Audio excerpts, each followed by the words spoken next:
Thank you for having me. Thank you for coming in. I saw that line for the Ben & Jerry's ice cream. I was wondering who would cut out of it to come here, so I'm glad to see you. As Mark mentioned, I'm Liz Hess. I'm the CEO of Bentley University. Beyond being CIO, I'm also a power gardener, and I love scuba diving. So I have other passions, which you'll hear about the importance of passion when I speak. But my focus today is sharing my career management journey and providing some insights for you as you think about what's next in your life after college. But before I start those lessons, I thought I would just kind of give you a sense of what I do on a daily basis by asking some questions. And I believe many of you in the room are freshmen, if that's correct. And I have a question for you of, how is your cell service? It sucks. Does anybody know why? Hills, yes, there we go. So we have an incredible challenge. This was one of the first things I dealt with when I walked in, because I came in, President Crate, I was his first hire. He and I were new, and the beginning of the semester, the students were all over saying, what is going on with the cell service? And I'm asking my team, what is going on with the cell service? So as it happens, it's actually a bit complicated in that the way we are located, we are in between, there's a lot of peaks and valleys in between us and the cell towers. So it blocks the signal and makes it weak. So we have investigated as an institution how to change that and give more power to our cell service. And one of those considerations is putting cell towers on campus. It's incredibly expensive. You look for like the providers like Verizon or AT&T to provide those towers. They're not interested in doing it for us. And for us to do it, it's the expense, but it's also working with the town and the city of Waltham to go through all of their licensing and permissioning to get those cell towers installed. So we look towards Wi-Fi calling as a solution and encourage everybody to leverage that on your phone. But when we had the incident a few weeks ago, some of you who were taking class in Lindsay might have noticed that the fire alarms went off and you were escorted out of the building and the fire department showed up. What happened there was we had one of our server units that provides backup power had an electrical short, so it created heat and smoke, and the fire suppression technology went off, which is designed to suck the air out of the room, which is fascinating. If anybody's in the room, it's not great. Nobody was in the room. So that in turn shut the power off to the room when the fire suppression goes off. So we didn't have a network connection, and our failover system failed. So we didn't have a network connection for 5 hours, and cell service got even more problematic because it got congested with everybody using it. So one of the things I'm working on now is revisiting our cell service approach and working with companies to see what more we could do to invest in that coverage. Other thing, did any of you attend the pre-college program, Wall Street 101? No, for your colleagues that did, they had issues getting logged into our systems because they had an identity as a pre-college student, and when they came to campus, our systems wouldn't recognize it. That's another kind of thing that I get to deal with, and my team gets to deal with it. I don't know, for your upperclassmen, have you noticed the transition from Blackboard to the new LMS, D2L? We have a new learning management system, and I think that has gone really smoothly, and it's really quiet. So relatively, some of my work is smooth and in the background. Actually, most of it is smooth in the background. You tend to see the things that are not working. But please feel free to reach out to me directly if you have issues or challenges with IT and using your computer or using our systems. We always really appreciate student feedback, and we'll act on it. And in the meantime, I know the biggest need and wish for the students is the cell coverage. So just some background on me. As the program of the title infers, I started my career in art history. I was an art history major, very different from technology and engineering. And I had my first job out of college working at Christie's Auction House. And prior to that, I had done several internships, one at the Metropolitan Museum, one at the Citibank Art Collections Department, and another one at the University of Pennsylvania Art Museum. So that experience gave me a lot of credentials to be a really good candidate at Christie's. But it didn't get me in the door. What finally got me in the door was a network connection. And that was a friend of my parents worked at Christie's. And I remember to this day going to meet with this gentleman who was probably my age now. I was so nervous and intimidated about meeting with him. But in the end, he's the one that made the call and got me in for an interview.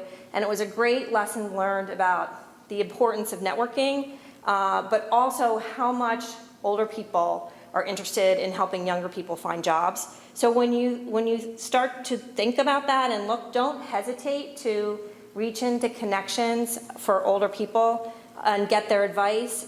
They know people later in their careers, they know a lot of people, and for the most part are very happy to connect you with other people. So now at the CIO of Bentley, how I got this job is I had a lot of experience in IT, but again, it was another personal connection. They had a search committee. My resume, for some reason, got missed by the search committee. And my colleague, Sue Walsh, who was the acting CIO at the time, reached out to me, told me about the job, but then reached out to me again to ask, why aren't you in the interview pool? I said, well, no one has called me. And she said, well, hold on. And she sent my resume to the president, and then I got a call the next day to come in. So it's always good to, even if you have applied and you feel like you have connections, like Sue told me about the job, to like circle back and see how she can help you or that person can help you get attention. Then prior to my role here, I worked at Harvard University for the past 30 years. So I spent a lot of my life in working in higher ed. I am really passionate about it and very dedicated to the mission of higher ed.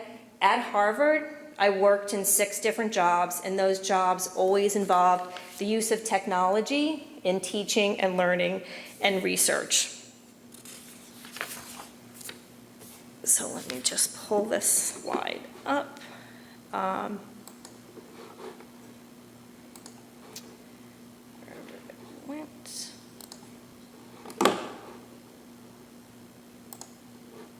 So I'm just going to show you one slide that summarizes the career takeaways. So when I was at Christie's, clearly I had a passion for art history since I was in high school. I took a course when I was a junior in high school and knew immediately what I wanted to do when I got out. But 2 years in working at Christie's, I was really struggling financially to make it in New York City. I had student loans.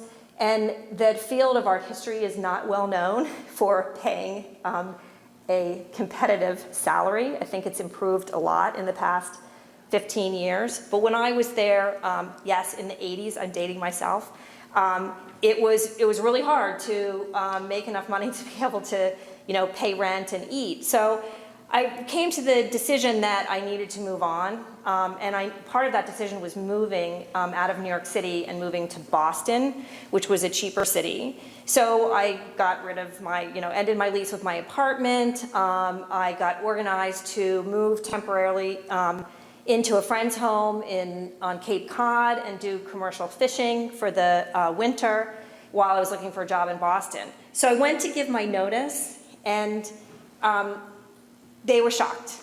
And 2 vice presidents and the president came to me, 3 people came to me and said, we are so disappointed, we were working on a promotion for you.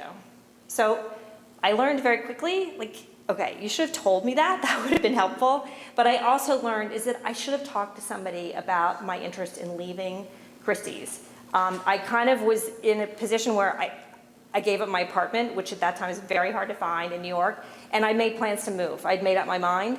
But if I had been more open or found somebody to talk to about, what is my potential here at this organization, I think I would have stayed for a long period of time. But I sometimes, second guess leaving, but I got so much more by leaving as well. So, if you follow your passion, it's great, but it's okay to back off of that and regroup and think about what you want to do next. So then the question for me was, what do I want to do next? I left Christie's. I was commercial fishing in Martha's Vineyard. I would not recommend that to anybody in the middle of winter. It's very cold and windy. But I set aside time to start looking at what do I want to do? Okay, so I love art history, but what else do I love? And what are the kinds of things that I need to be able to survive? Like financial, a roof over my head, food, like basic items. So I used this book called What Color is My Parachute? It was one of the first career books. It was written back in 1970. Now I was very young then, so I'm not that old, but it's a great tool, and it really just represents one of many tools that you can use. And our Career Services Office has access to a lot of different ways to assess yourselves. Strength Finder is a really good tool to use to understand more, have more self-awareness about yourself, what your strengths are, and there's other tools to look and see what you're interested in. That really helped me think about, okay, what's next? What kinds of things do I like to do, and put together so that I can have a job that I enjoy, I have fun with, that I can follow, have career aspirations, and make money, pay back my student loans, and live. So that's really career goals and planning. The second thing is to think about that and set aside time. I had the idea back in early on in my career when I was at Harvard. I went to a seminar about career coaching, and I decided to go outside the institution, hire a career coach. And it was one of the best decisions I made in my career, because that person taught me a lot about assessment, helped me think through those assessment tools and apply them, but also helped me figure out how to stay happy in a job I didn't like while I was looking for another job. So career coaches can be used for many things, but that's one of them that I think is particularly helpful. So then I later switched. I stuck with that career coach for, I think, about 10 years, and she retired, so I went with another career coach that I'm still seeing today. But I see a career coach, you know, maybe 2 times a year, and then maybe when I'm thinking about switching a job, I might pick up the amount that I'm seeing the career coach. But it's fine if you can't afford it, because there's a lot of other resources that you have within Bentley to get career coaching, and as alums you can come back and get career coaching. But it's just something to always keep in mind about who else is available for you to go to and get a perspective. I think at Mike Christie's job, to go back to that, if I had talked to my parents at the time or any of their friends or the person that helped me network to get the job, they would have been able to offer me advice. And I just didn't think that people would be willing to talk to me and do that. So I encourage you throughout your career to look at frameworks, use frameworks. If it's not your style, if you're not a big planner, just try to do it once a year where you step back to look at how your goals are matching what you're doing in your job. The next thing is learning. So there's a little bit of our learning. So I learned during all that self-assessment that I love to learn. And coincidentally, you tend to find a lot of people in higher education that love to learn. But learning has got me a far way into my career, because I have tried to take advantage of every learning opportunity that's presented to me. Most companies, including nonprofits, usually have some kind of online learning tools you can take advantage of, like LinkedIn Learning. There's all kinds of in-person training programs. I signed up for everything. I did soft skills, I did technical learning. For me, I became interested in technology at my first job at Harvard, and I didn't have a lot of technical skills, so I went back to school, and I was working in higher ed, so I was able to get courses for free, and started going down the path of a master's in computer science through the Harvard Extension School. So even though I didn't have that formal credential, I was able to transition into technology because of taking advantage of all these opportunities that existed. I also looked for opportunities to take advantage of any kind of executive education, which is sometimes harder to get into, but you would be amazed when you're in the workforce how few people ask for training that might be an extra cost. Okay, it's 2:20. Does anybody know what that is? Did you read your email? It's just a test. It's a test of the emergency broadcast system nationally, and it will be over shortly.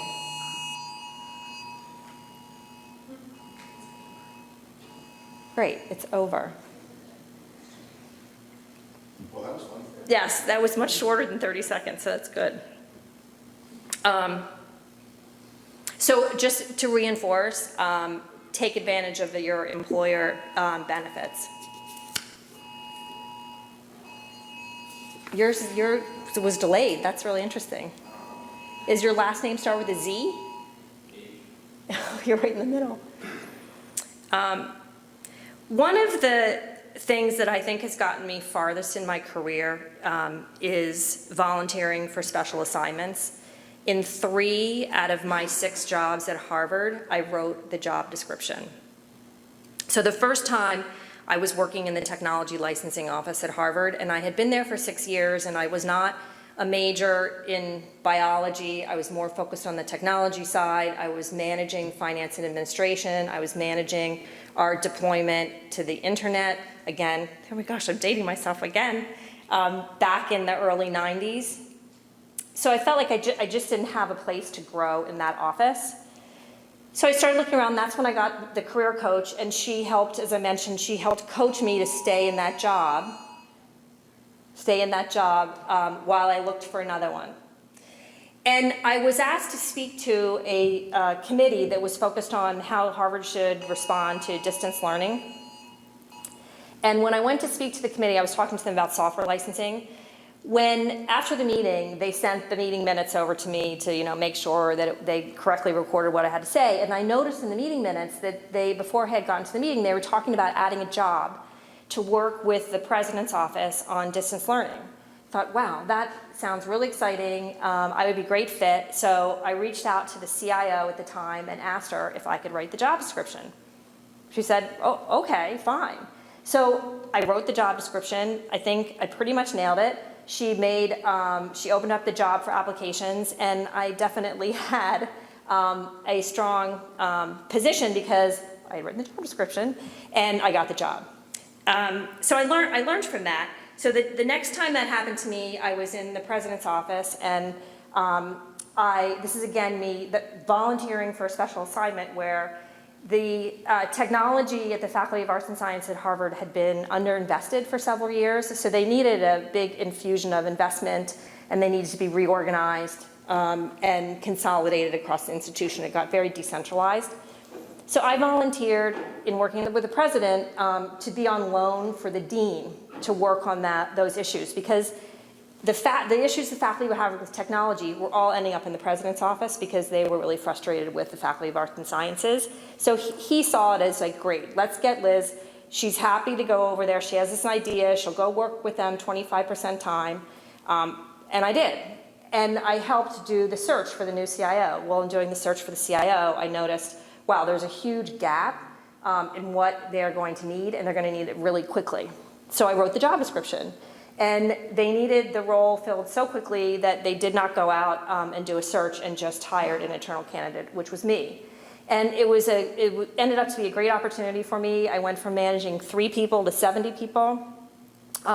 It wasn't a job that a lot of people wanted because there was so much work that had to be done.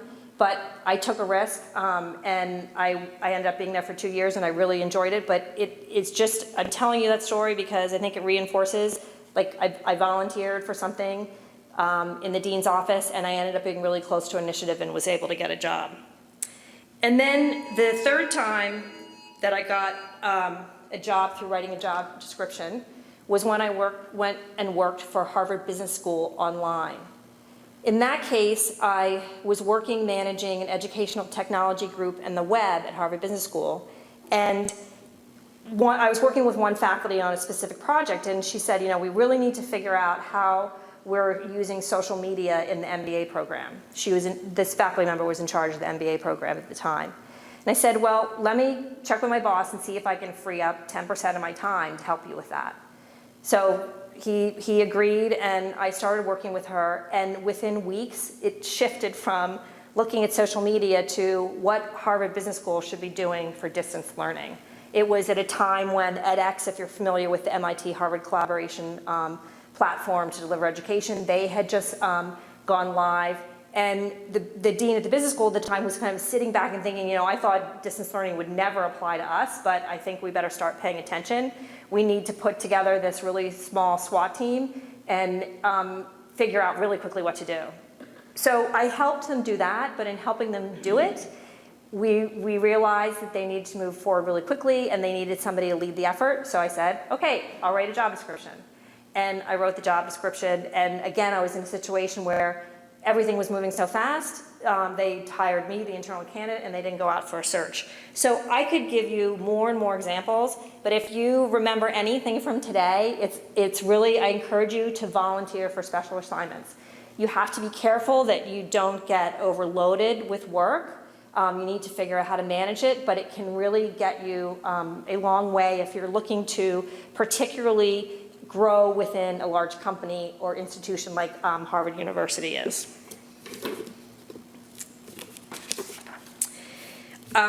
Taking risks. So I have taken some risks in my career. I'm really a little bit risk averse, which is a good thing for a CIO. It's also good for a CIO to be innovative and be willing to take risks, so there's a little bit of a balance. But in taking risks, it's really an opportunity to advance your career. It can also lead to failures and setbacks, but failures are not bad. You can learn a lot from them. The risks I have taken in moving jobs have been pretty well thought through, but when I went to the Faculty of Arts and Sciences, for example, to help them turn around a situation, I mentioned not a lot of people wanted that job because there were so many problems. But it was a risk that was really well worth taking because I ended up with this incredible amount of responsibility. At Harvard Business School Online, that was sort of multifaceted risk because the job that I wrote the job description for was a 6-month assignment, and there wasn't a guarantee that I would be there after that. So I sort of went in with the confidence knowing that this distance learning initiative was going to turn into something much more. But I also went into an organization as the first employee, and as a startup, because really basically it was a startup within HBS, it's a challenging place to be because your job is going to change every few months as you bring on people. So we went from 1 employee, myself, to 80 in 18 months, and we went from revenue of 0 to 80 million in 8 years, and there was a lot of change in there. So I ended up with 5 bosses during that time, 5 different jobs, and 5 years in, I got to the point where I was like, okay, I've had enough change in my job, I need some more predictability, and it's time for me to leave and look for something else. So I didn't write the job description for my next job, but it was something within Harvard. So being resilient is another thing that I would like to mention, and I think we need to be resilient about this emergency broadcasting system and just adapt to the fact that it's going on. But practicing the skill set of being resilient, so it's like adaptability, emotional regulation, problem solving, those have been really important skills for me to grow throughout my career. Some of the most challenging situations I've been faced with, they have come in extremely handy. When I first started working at Harvard University, I identified somebody who was embezzling money. And it was a very difficult situation to navigate because the person was very friendly with everybody in the department and was in charge of finance. So when I started peeling this all back, and it was a very small group of people, we couldn't hide it. It was very uncomfortable because people thought I was the bad guy and wouldn't believe the situation that was going on. So I learned quickly, I needed to be calm and flexible and regulate my emotions and try not to show my internal panic and frustration and hurt that was all going on as I tried to work through the situation. Another thing that I've had that's been particularly challenging is when I was at the Faculty of Arts and Sciences working in their division that needed a lot of investment in their infrastructure, we had a data center fire. So a little bit similar to what we had happen a few weeks ago, although we didn't have a fire, we didn't have structural damage, no one was hurt. But this data center fire was the exact same piece of equipment. It was a power supply unit, but it lasted for 2 weeks and we had major systems offline and people couldn't get their email for 2 weeks. It was just miserable. but I was leading this effort. I'd been on the job for a month. But I was the person that knew the most about kind of the overall situation in the IT department. And I just, every day I had to be reminded that I was the person that people were looking to stay calm when we had thousands of people at our doorstep asking when they could get their information and their data. So really resiliency at an early age, but as you identify those skill sets and strengthen them, it's very helpful to have so many different kinds of things that will happen to you in your career.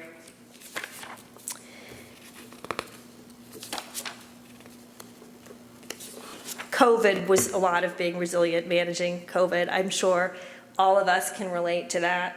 And then the last thing is make sure to have fun along the way. I've tried to incorporate that a lot in what I do. Having fun lunches, like I'm a big gardener. So in the end of the summer in August, I have my team come in, I distribute vegetables that I've grown to them, everybody cooks something and brings it into the office for lunch. I've had, in the spring, I have 200 tulips. I cut all the tulips and I bring them in and place them around the office. There's ways that you can tie in your passion into your job that you don't necessarily do on a daily basis. I haven't really figured out how to tie scuba diving into my job. If I could figure that out, I'd be really all set. Just keep remembering to take some time to celebrate and have some fun. And going back to what I do on a regular basis, I didn't talk about cybersecurity at all, because there's a lot to say about that. I thought if any of you were familiar with the phishing exercise that we ran last week, it's Cybersecurity Awareness Month. How much of a sense do you have of how many students do you think clicked on the email and how many students do you think gave up their credentials? 80%. Gave up their credentials or clicked on the? Clicked on the email. Yes, so we had 25%. That's still really high. No, actually, we had 50% of the students click on the email, and then 195 gave up their credentials. How many faculty? I should ask. Oh, I can't repeat that we're being recorded. Actually, to be the faculty and the staff are much lower, significantly lower. I think we had 50 people between the faculty and staff give up their credentials. So 195 students. So going back to thinking about my job and all the things I've talked about, and coming back to cybersecurity, it's just I've kind of recapped what I've done as being a CIO in my past, but more recently in this job, a lot of my challenges around education, and that is educating you and the community on cybersecurity. So I can't miss an opportunity to end with really think about what you're clicking on and don't give up your credentials, because it was an exercise, but what it means when you give up your credentials is that you're clicking on a site where somebody then captures your username and your password, and then they can use that to get into your email account or any other systems that are available. Fortunately, it was a phishing exercise. This is not new statistic. We have this challenge every year. As you see students progress in their career, for example, I think of the 195, I think 80% of them were freshmen. But as you get in your senior year, I think we've trained people enough to know about phishing. But I want to open it up for questions for me. And Mark has said he has some questions for me if no one else does. I can't see hands, so who's got questions for starters?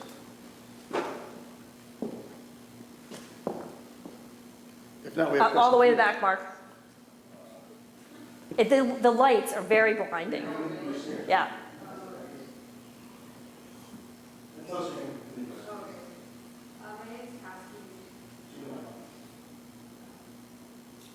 Okay, like this. My name's Cassidy. What was the business you were talking about earlier? Christie's? Oh, Christie's Auction House. It's you might have seen Sotheby's more because they're in real estate, but Christie's is one of the main auction houses that auctions off art, like paintings, decorative arts, jewelry, very high end. There was actually, I left out an interesting story there when I started about kind of resilience and adapting and being calm. You know, when you're inside, you're just going, you know, you're anxious and uncomfortable about what's going on. But that job I had, I helped manage the auctions, and I bought art for people. And some of that was buying art for people that were on the phone. So you'd be standing in an auction, they'd be going through the lots, and you'd say, okay, Jim, you know, your lot's ready, let's go, what do you want to bid on it? And one of the people that we had was a famous actor, and he was doing a significant amount of partying on the other end of the line. It was very obvious. And he ended up telling me to buy the wrong painting for $5 million. So one of my first experiences out of college is I had to work with Jack Nicholson, but I didn't just say his name, to navigate through that he bought this painting, and we recorded all this stuff, like he bought it in error, but to keep composed and work through that problem with him. So like in that, can I continue? In that job, were you like helping people choose the best art for like long-term value, or just like doing what they ask? Like, what is that job? It's a combination. I worked in the execution of the auction, and other people would work on, like they have specialties in certain art fields, and they would guide people on, like, they think this painting is worth X amount, and give a range and coach people on how much they would need to spend to acquire that. And in that way are telling them, like, this is a good investment. Okay, can I ask one more question? Okay. And I know you also mentioned that you had like a career coach for 10 years. Can you like explain really what's the reasoning behind that? Because I would assume like once you know your career, like you don't really need a coach anymore, but maybe I just don't understand. No, there's two examples. So the job when I was working in the technology office, and I told you, like, I didn't have, like, all of that work was in the life sciences, and I was more on the technical software side. So, and I wasn't gonna go in that direction, but I knew I couldn't afford to just quit. And I was very frustrated in my role. So I worked with her, and she helped me think about, okay, what kinds of things can you control in your job? Like, here are all the things that you have to do every day, but is there a half an hour a day where you can decide what you want to do? What would you do? I needed somebody to help me understand that, like somebody from the outside looking in, and coach me on, okay, think of your job. Okay, now you've carved out a half an hour. Can you carve out another hour? What are those things? And helping me decide what those are. Career coach, another career coach was at HBS Online. You know, having 5 bosses in 5 years is really hard. And having somebody to help you understand different personalities of your bosses. Like, I would go from one boss that was very empathetic to one boss that empathy was not their thing, and they were way over here on more analytical. And again, it was somebody to talk to for help to figure out how to navigate those personalities. Thank you. Thank you for your question. Good with these. It's a USB hub for Okay. here. Who's next? All right. What's your name? Luke. Okay, Luke, what's up? Sorry. The person who you caught stealing from Harvard, did they get only fired, or did they face criminal charges? You know, it's a great question, because embezzlement happens all the time, and I've dealt with it twice, and you always get caught. There's always some kind of, now there's even more digital trail. Back then there was a paper trail. So institutions choose to deal with it in different ways. Sometimes people get criminal charges against them. Sometimes they negotiate and they just leave. They pay back the money and they leave. So we did a combination of those things in trying to work it through with that individual. Come on over here. Come on up. One thing I'd add to that is that it was again an issue where I was brand new in a job, so it was like new eyes coming in and seeing something differently, and this person managed the finances, but they were trying to hide what they were doing, so the finances were kind of in a mess. So they needed an incredible amount of attention. We needed to put new systems in. We needed to put a new application and tracking system in.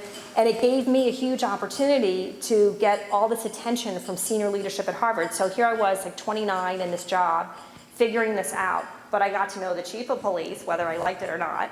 I got to know the vice president of finance. I got to know the CIO. I got to know the head of internal audit. I got to know the head of insurance, and I got to know the head of the general counsel's office. So there was a bit of a silver lining in all the pain and turmoil I went through to manage that situation, is I made all these incredible contacts, and I got financial resources from the university to correct the problem.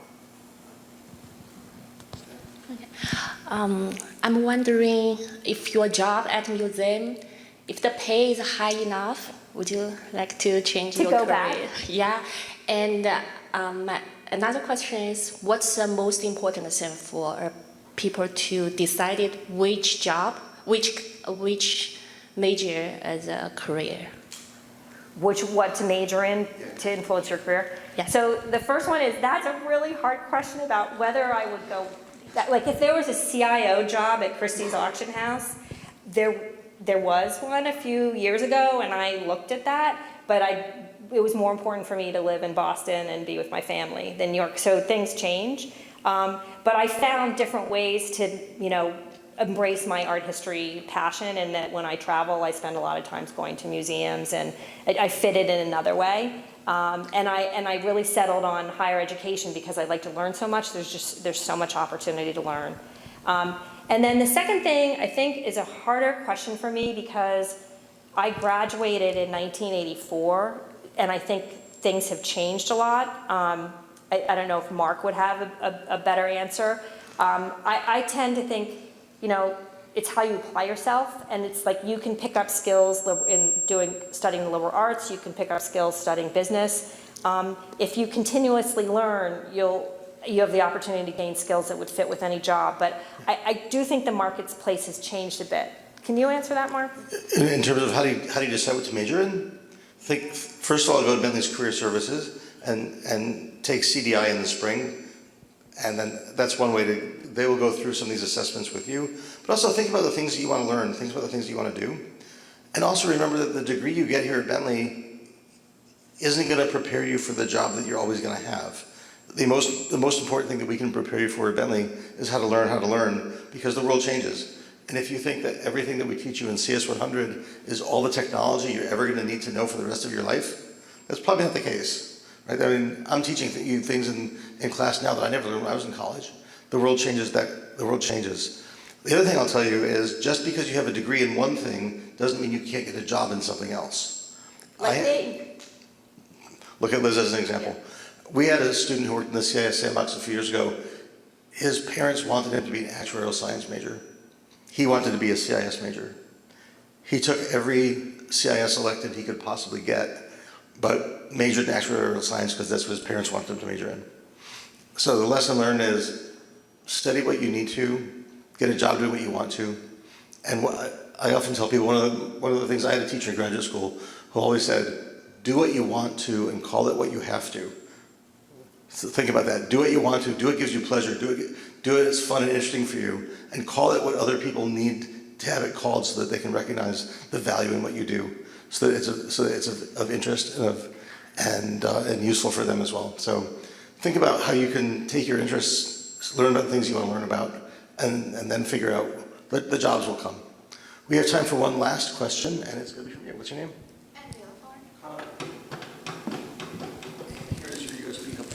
Ask a question. Hi, thank you for your presentation. I was wondering, as your role as CIO, do you do any coding, and if so, which languages? Thank you. I don't do any coding. We can change that. My job, a lot of CIO jobs now are people jobs. The technology's evolved so much. It's like you think about IT as people, process, and technology. Technology is more consistent, reliable. Where in previous jobs I tend to deal with a lot of technology issues, things not working. Now it's more shifted to getting business processes in place so they can map to the technologies, and also working with people. I think that's how I got the job here, because they asked me that question. It's like, no, I mean, I know I've taken engineering classes, I have a lot of technical background, but it really has morphed into, change management, business process, people. I think that's a really important lesson, is that even though many IT professionals aren't coders on a day-to-day basis, many of them still have to interact with those who do and who are. So taking a coding course, I'm going to put a plug-in for CS230 because I teach Python, or taking a database course is a good thing to do, because you'll end up using those, or if you're not using them in your job, you'll end up working with people who are. And being able to understand what they do and work and speak their language is a big help. Yeah, I would just add one of the most important courses I took in college was coding and development, software development, because it trained me how to think a certain way. And it's so helpful now as we think about how to apply machine learning and robotic process automation to be able to understand mechanically what the baseline is for automating tasks.